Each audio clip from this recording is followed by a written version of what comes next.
Hello and welcome to my channel. My name is Hannah and today we're going to talk about movies. As usual, Ori is under blankets over there, so we're just going to let him do his own thing. And to get started, and I have cat hair on my mouth again. But to get started, these are all movies that I watched at the end of October, beginning of November, with the first one being Eternals, which is directed by Chloe Zhao, who also did Nomadland, which will be coming up further in this video. This came out in 2021, is a sci-fi, although it's like a super general superhero movie, and I gave it 2.5 stars. The Eternals are a team of ancient aliens who have been living on Earth in secret for thousands of years. When an unexpected tragedy forces them out of the shadows, they are forced to reunite against mankind's most ancient enemy, the Deviants. So I really don't have much to say about this one. It was as dull as I expected. To quote my husband, actually, this was a Marvel movie that felt like a DC movie. So I was pretty bored with this one, and I mean, that's pretty much it. Like, they had this huge range of characters, but only focused on a few, and the more interesting ones were the ones that we don't learn more about, unfortunately. And I just feel like, I mean, you can see in the poster itself, like, it's just a list of names. That's how the movie feels. It just wasn't what I wanted. It doesn't explain much, and yeah, I just feel like the Marvel Universe is kind of getting too big at this point, but I know fans probably enjoy it, but yeah, this one was just not for me. Also, another reason why I might not have much to say is if they're 2.5-star movies, I've probably forgotten most of it by now, so that's also a thing. Next up is Willy's Wonderland, which is directed by Kevin Lewis, also came out in 2021. This is a horror action comedy, and I gave it 1.5 stars. When his car breaks down, a quiet loner agrees to clean an abandoned family fun center in exchange for repairs. He soon finds himself waging war against possessed animatronic mascots while trapped inside Willy's Wonderland. So this is one of those where you watch it purely for Nicolas Cage, which, is anyone else excited for the unbearable weight of massive talent? Instead, I got the worst shaky cam of all time, and I just wanted to watch Nick Cage beat up robots, but you can't see it. Like, you just can't see it because of all the shaky cam. Like, it was horrible. And unfortunately, there were more characters than just him. The supporting cast, which is just this group of teenagers from the town, they are just super cringe, which I mean, teenagers are generally cringe, but this is a different level. And they were not good actors and actresses at all, so you just kind of felt awkward through the movie because it's just like this weird, unsettling in not a good way. I know it's horror, but it's like just the way the actors were acting was unsettling, like just the quality was unsettling. The plot is kind of funny and amusing, but it just can't make up for like the monstrosity this is.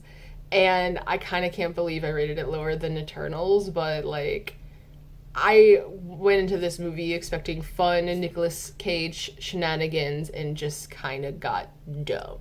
So unfortunately, this one was a disappointment, although people that are more fans of the comedy horror genre might enjoy this more than I did, but I just feel like it was wasted potential, really. The next 4 movies I'm going to talk about, I watched on the airplane ride to the US when my father passed away, so my opinions might be a little skewed on this one just because I was going through a really emotional moment, but I just kind of wanted to go through these really quick, just even if I'm just mentioning them kind of thing.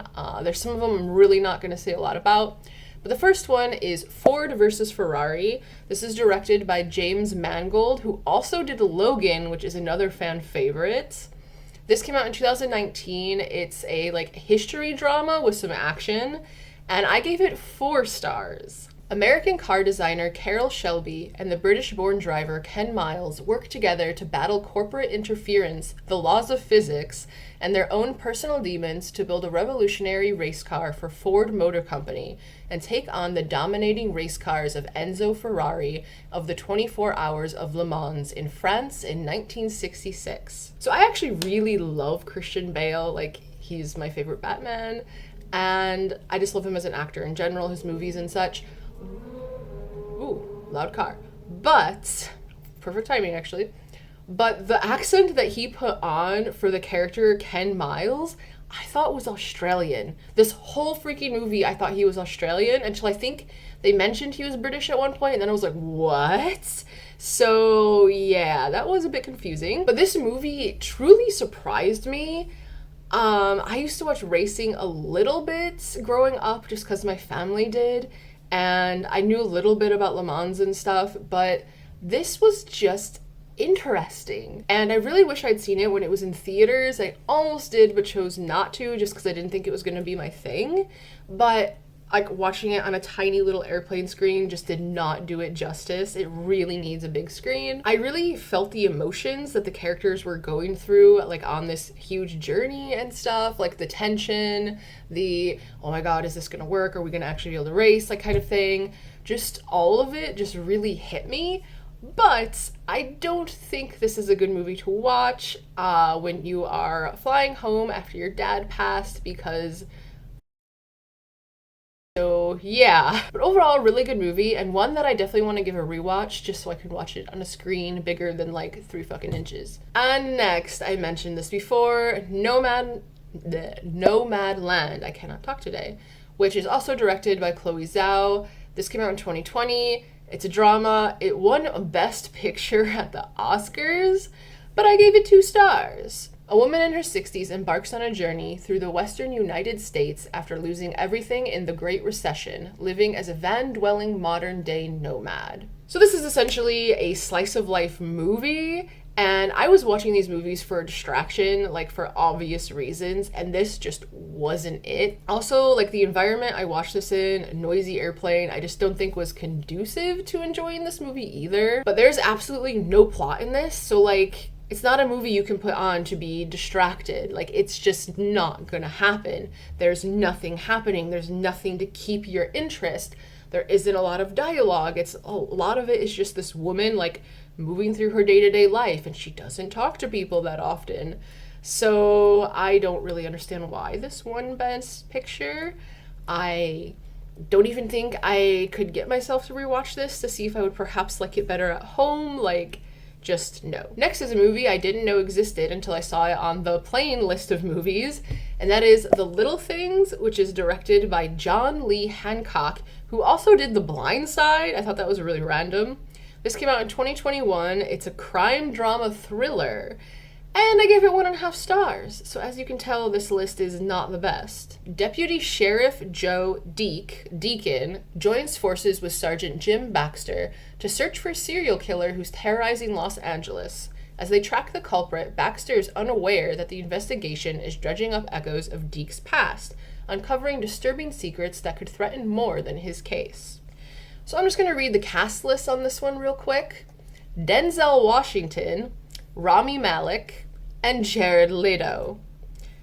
Just how? Like, how did they get these people to do this movie? Where was the marketing for this movie? I truly never heard of this, and when I saw, like, it was a 2021 release, I'm just like, what?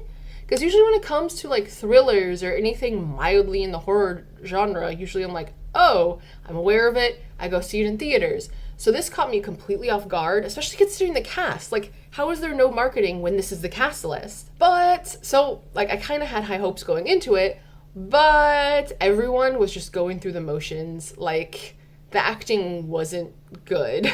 They were just kind of there for the paycheck kind of deal. Nothing about this was thrilling. Denzel Washington was very monotone throughout this entire movie, and it just was not good. I was quite surprised at how bad this movie was, and I guess I can kind of understand why there was no marketing, because if they know it's gonna be bad, why push it? Lastly, on the plane, I watched this until we landed, is The Incredibles 2. I don't need to describe this movie. It's directed by Brad Bird, who he also did the first one, Ratatouille, and he even did The Iron Giant. I thought that was kind of interesting. It came out in 2018, I gave it 4 stars, but I mean, it's a Pixar movie. Don't need to explain that one. And that's all for now. I just kind of wanted to be able to get through those plain ones. So I think after this video, we'll be in December movies, which we're getting closer, yay! And especially since I haven't been watching as many movies lately, hopefully I will be able to catch up. But thank you for hanging out with me, even in this short little video. And until next time, bonne journée and au revoir.